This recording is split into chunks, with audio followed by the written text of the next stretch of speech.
Si Newell Newman ay isang German na politikal na siyentipiko, ang kaisa-isang tao na nag-ambag ng teorya na tinawag niyang Spiral of Silence Theory noong 1984. Kung mapapansin sa larawan, ito ang orihinal na modelo ng Spiral of Silence. Mula sa pinakatuktok ng spiral, dito nakasaad ang mga opinyon ng publiko at ang nasa ilalim naman nito ay ang spiral. Dito nangyayari ang proseso kung papaano nga ba ang isang tao ay may kakayahang makapagsalita o hindi makapagsalita. Dahil mismo sa takot nito, makikita naman sa larawan ang tinatawag na minority viewpoint. Dito nakapaloob ang kalagayan ng isang tao. Mula sa minority viewpoint pataas, dito makikita ang kakayahan ng tao o ang willingness nito makapagsalita mula sa pampublikong usapin. Majority ang marapat na itawag rito. Mula naman sa minority viewpoint pababa, dito makikita ang walang kakayanan ng tao na makapagsalita.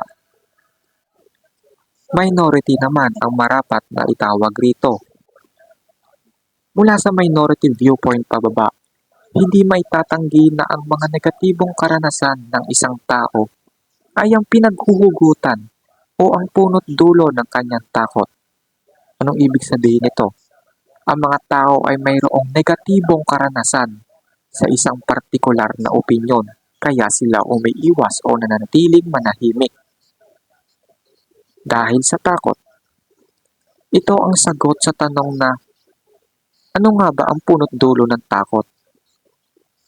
Ang paliwanag ko rito ay natural lamang sa isang tao na magkaroon ng takot dahil naiisip nito na hindi na dapat mangyari ulit kung ano ang kanyang naranasan at upang maiwasan ito. Sa kabilang banda naman, mula sa minority viewpoint pataas, hindi maitatanggi na ang mga positibo o hindi kaya'y walang karanasan ay ang pinaghuhugutan o ang punot dulo ng kanyang lakas ng loob, na kung saan ang mga tao ay mayroong positibong nakaraan at ang mga taong walang karanasan sa isang partikular na opinyon, na maaaring wala silang takot na magsalita at magbahagi ng opinyon mula sa iba. Dahil mayroon silang lakas ng loob, ito ang sagot sa tanong na bakit hindi lahat ng tao ay nakakaramdam ng takot kung pareho lamang kayo ng sitwasyon na kinakaharap. Higit pa dito, naiisip ng isang tao na dapat mangyari ulit kung ano ang naranasan niya bilang pag-uulit sa positibong karanasan. Ibig sabihin lamang nito, kung maganda ang iyong naging karanasan, ay maaari itong maulit sa kasalukuyan. May mga pagkakataon na naghahalo o nagtatalo ang negatibo at positibong karanasan. Depende sa isang tao kung ano nga ba ang mas nangingibabaw. Ang mga halimbawa naman ng mga positibong karanasan ay mga pangarap, pangako, kagustuhan, at masasaya o magagandang pangyayari sa buhay na nagre-resulta ng lakas ng loob. Kung negatibong karanasan naman, ito ay maaaring trahedya, paghihirap, paghihiganti, kalungkutan, at mga hindi masasaya o hindi magagandang pangyayari na nagre-resulta ng takot. Ito ang panibagong modelo na aking ginawa upang ipaliwanag ang proseso sa likod ng mga karanasan na ito.